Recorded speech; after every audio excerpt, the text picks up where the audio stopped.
You know, there's been numerous hockey tragedies through the years. Some when people have died in accidents or were injured off the field, off the ice. Some people get injured on the ice and never played again. But this unique case of probably one of the best francophone players of the early 1980s to come into the NHL, of course, drafted by Boston. His life on the ice was big, but much big as a role model inspiration for people who have suffered from heavy medical trauma. So today, inspired by Ray Bork and him, the skate he had together in the last skate at the Boston Garden Arena, we're going to talk about a person I respect more than anybody in this world, Norman Leveille.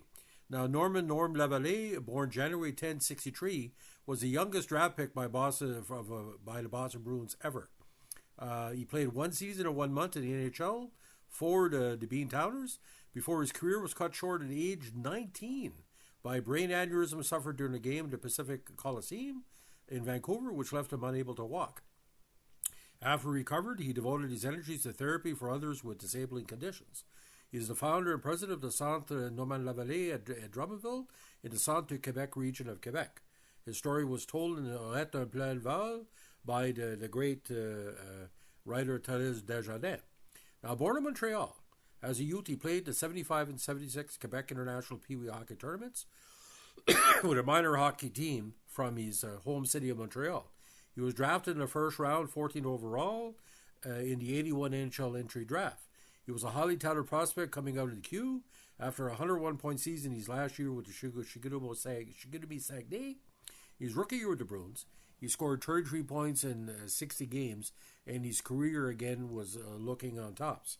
Now, he broke in with the Montreal Quebec AA side in '79 with 35 counters in 42 games, 58 points. First season with Chicoutimi, 24 goals in 60 games, but his big campaign was 101 points in 81, including 55 goals. He was a QMJHL All-Star second team in 81 for Chicoutimi and was rated in a Hockey News draft preview issue as the number 9 Q prospect for the 81 NHL draft, where Chicoutimi's third round pick in his 79 QMJHL midget draft. Now, drafted 14 overall, a lot of people thought he was going to go to the Habs or even the Maple Leafs, but the 5'10", 75-pounder got his big debut, of course, against Quebec on October 18th, 81. Now, wearing number 19 for Boston, he only played 75 games in the NHL, but with 17 counters and 42 total points. Again, the youngest player ever drafted by Boston at the time, 18 years, 5 months. He was represented by agent Bob Perno when he signed his first NHL contract, beginning a lifelong business partnership with the two continued after his career ended. He missed part of the 82 season with a strained MCL in the left knee, suffered during Boston's November 1st, 81 game versus Hartford. Now, this is a tragic story, and it's been published many times, but I think it's a cautionary tale to always get checked out of a possibility of a congenital defect. His hockey career came to a sudden and tragic ending when he suffered a brain aneurysm between the first and second period of Boston's October 23rd 82 game at Vancouver. He was only 19. He was immediately taken to Vancouver General Hospital, where a neurosurgeon performed a life-saving 7-hour operation. Doctors determined that Leveille's hemorrhage was a congenital problem caused by a defective blood vessel in the brain and not related to any injury suffered playing hockey. The undetectable blood vessel problem in his brain had been a time bomb since birth, and there was no warning signs of the condition, other than complaining of pain in his shoulders prior to the game.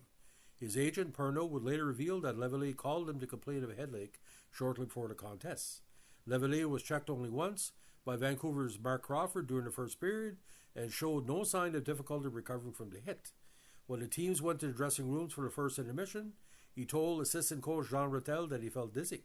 Concerned Leveille might have a concussion, Rattel took him to Boston trainer Jimmy Kausuk. Once inside the trainer's room, he began losing consciousness. Vancouver team doctor Ross Davidson came in to look at Leveille and ordered him rushed to the hospital.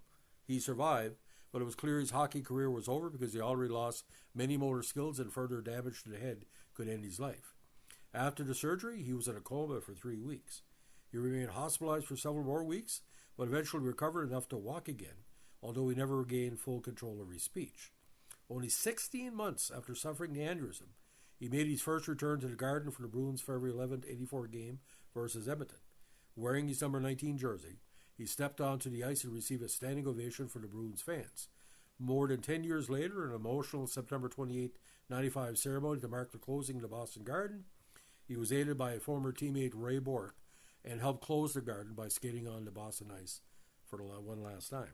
Now, again, he became an advocate and fundraiser for disabled in years after his brain aneurysm and his career. In 1995, he founded the Leveille Center again, a 200-acre recreational camp for the handicapped located in Drummondville. He also produced a video of his life story to help raise money for his recreational camp. The video was released on the 20th anniversary of Leveille's last game. Chicoutimi eventually retired his jersey number 16 in tribute to his great skill on and off the ice. Now, the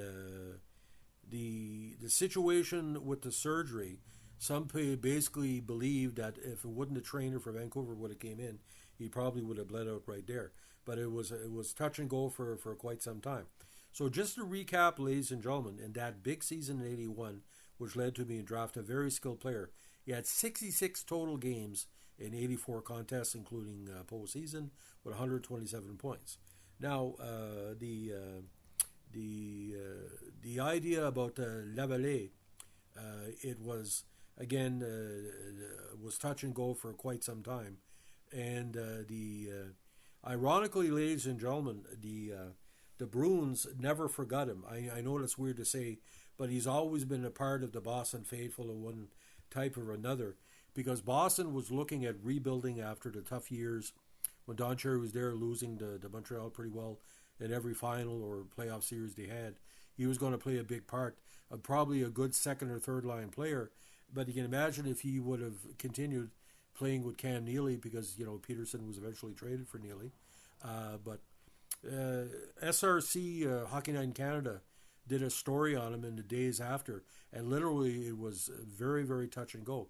A lot of people thought that he wasn't going to survive, and like I said, not say 81 was the boondocks for medical care, but now, because of his situation, other people, but every time I see a concussion protocol or someone's feeling woozy, now they take more precautions. And like I said, he has done so much off the ice for people like him that have needs that go beyond the normal function.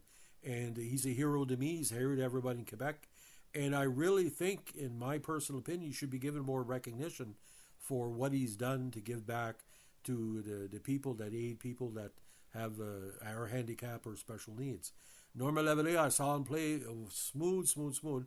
Not saying he was going to be the greatest player of all time, but a 35 goal man, just a young kid, 19 years old. Your whole life's in front of you, and you're going to Vancouver, beautiful city at the time, and you're excited, and all of a sudden your life is almost over. Your career is over within an hour. Life is unfair sometimes. But for me doing this podcast, I want to say one thing. I salute all the Boston fans for the support they've given him over the years. We as Montreal Canadiens fans and all NHL fans look at Norman Leveille as a hero to us. We remember him. We honor him with this podcast. And ladies and gentlemen, I don't say this very often, but in honor of Norman, I can say this gently and with all sincerity, go Bruins go. Have a good one. Bye.